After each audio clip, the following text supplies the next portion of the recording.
All right, everyone, welcome back into another NBA DFS video. My name is Polzin. Going to be giving you guys the core plays for this Friday 8-game slate. Let's go ahead and get into it. And hopefully you guys were able to take advantage of the core plays from yesterday's video. Had some really strong plays and some lower owned plays where you could really gain an edge. The issue with that is we had a game going to OT. That was a high scoring game, so you probably needed pieces of that game as well. But you easily could have. Now, looking at the core plays today, I will say it was a little bit more difficult for me to really find huge edges. Whereas like yesterday, it was, I don't want to say it was easy, but it was tougher to navigate. And that's kind of my way of saying that I feel like today players are properly priced for the most part. Now, to me, the first play that really stands out using the OF index is going to be Jordan Poole, because just look at his price tag, okay? Both on FanDuel and DraftKings, he is pretty cheap, 8.3 on both sites, and he's not getting that much ownership as well, about 14 and 15% there. So with the Golden State Warriors, we know that they are pretty banged up, right?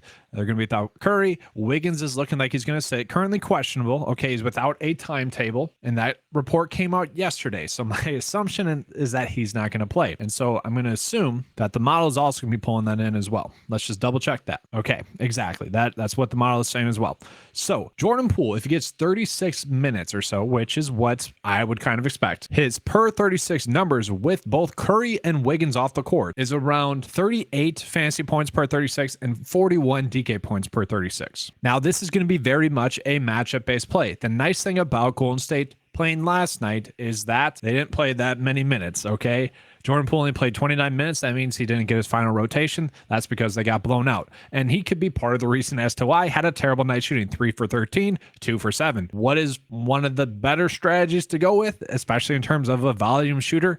Target them the night after a cold night. And if that happens 2 nights in a row at the same price tag, or even maybe a lower price tag, target them again. And so we can see we're kind of getting that scenario where significantly lower price in a better matchup, and it's actually a game in which they're projected to blow out the Rockets. High enough scoring game. I think Jordan Poole makes a ton of sense today at that price tag. And for what it's worth, he did play against Houston earlier on this season. Didn't light it up, but he did have 34.5 DK points in that game. Only played 28 minutes, so that's gonna be the biggest worry is, getting that final rotation. And so from there, the reason why this game is projected to be such a big blowout is that we got Kevin Porter and Jalen Green ruled out. Arguably, I was going to say the 2 best players, but Sengun's there as well. Whatever. 2 out of the 3 best players are going to be out. So that's going to open up a lot of minutes. Okay. And the question is, where's it going to go? A lot of people are flocking to Josh right now today. And so if we pull up the OF index again, the OF model, sort by projected ownership, he's actually the one that's coming in with the highest projected ownership. But we only have him projected to get 24.8 minutes or 23.8 minutes. And that's probably accurate. I mean, we can see the minutes really haven't been there for him too much thus far this season. And so that kind of tells us that we could probably gain some huge leverage on the field if this value play does not hit. Kind of the general rule is when you have a somewhat risky, not a lock and load value play,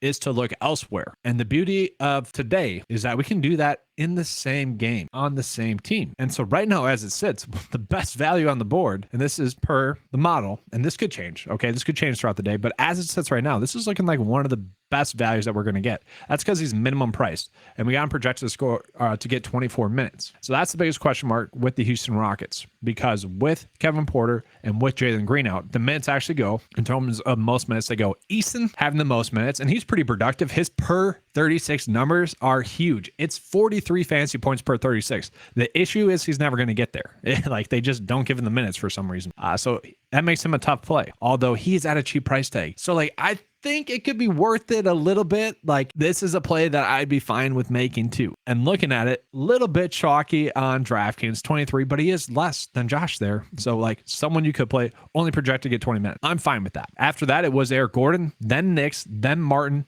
then Matthews, then we just keep going down the list. The problem here is that these 2 guards that are most likely going to be carrying a lot of usage, they haven't had that many minutes. Like Washington has 200 minutes, which is almost 300 minutes less than Eason with those 2 off the court. But he hasn't played that much at all this season. We can see, though, been a decent point per minute player. So if we get 29 minutes, maybe 25, we could see there's a possibility that he's going to put up 18. Maybe we get lucky, puts up 26 DK points. Maybe. His per 36 numbers is not huge. With those 2 off the court, it's only 27 points, fantasy points per 36. But with a play like this, we're trying to get 18 DK points. And if we get more than that, that's huge. It's a somewhat low risk play, but we're also gaining some leverage on the field.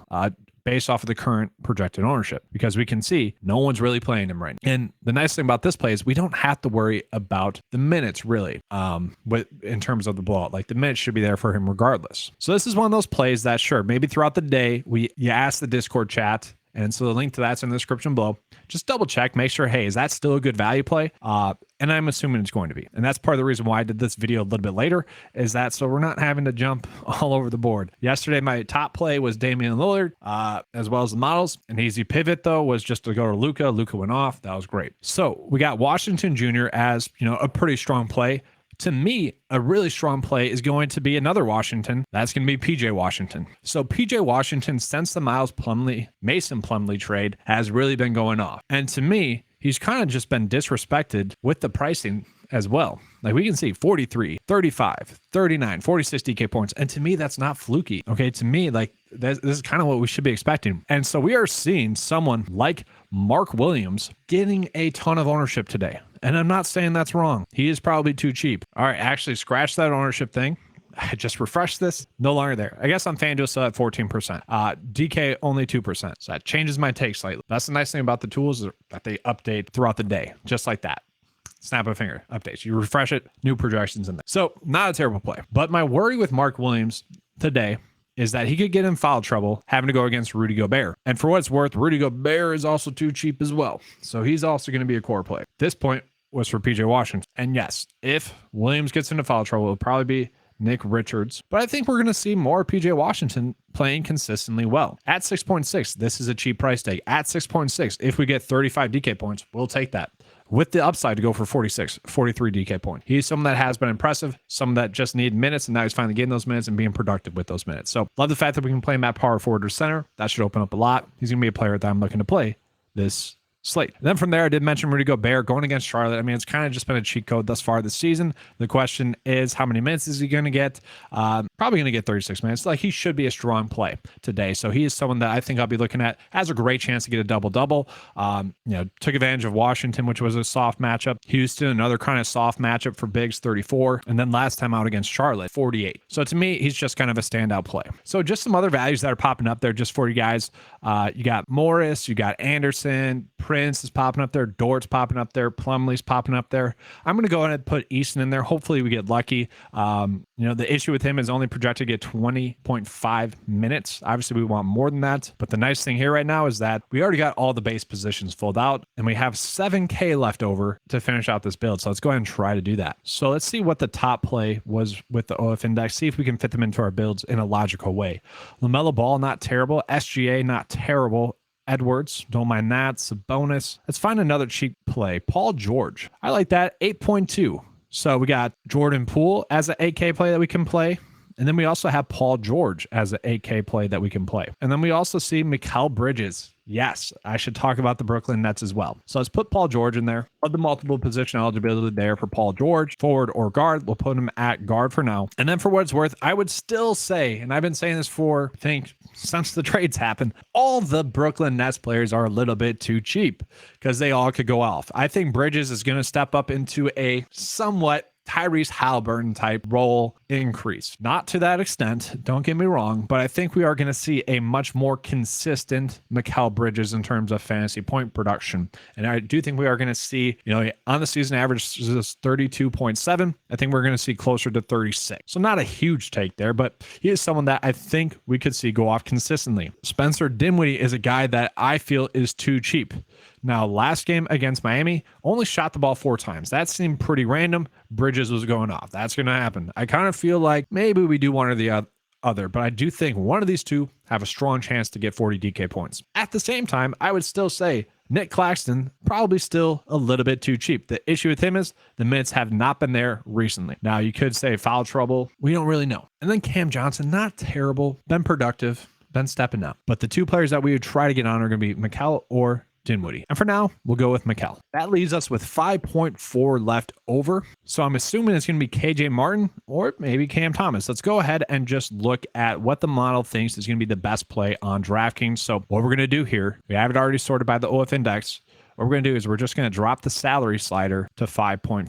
Plumlee, I actually don't mind that. Let's go ahead and plug Plumlee in there. That seems pretty good because Zubac is out. He's projected about 25 minutes. We know Mason Plumlee already been a point per minute player. If he does get an increase in minutes, and we kind of think he will after the All-Star break, more acclimated with the team, could easily get there. And again, going against the Kings, that's appealing. So if he gets 26 minutes or so, wouldn't be shocking to see him get 30 DK points. So that's going to be kind of what the first look build looks like as well. That's all for today's video. Hopefully you guys enjoyed it. Make sure to give a like and subscribe to the channel. Trying to get to 6,000 subscribers. We're close. Itching to get there. Let's get there. It's a pretty good number. It's always a nice little milestone. If you guys want access to any of the tools that you saw in this video, like I showed you guys, it's very easy to use that Occupy model, to use the slider to get the information that you want. Link to that's in the description, as well as the link to the Discord chat, which goes live before lock, answering your guys' questions. I believe it's going to be Jayhawk in there tonight. Just double check. And yes, it'll be Jayhawk in there tonight. Be on the lookout for that. Nick will get you guys with the Saturday morning video tomorrow, and then Chuck will be in the Discord chat tomorrow night. All right, thanks for watching. Let's have a good slate, and as always, good luck.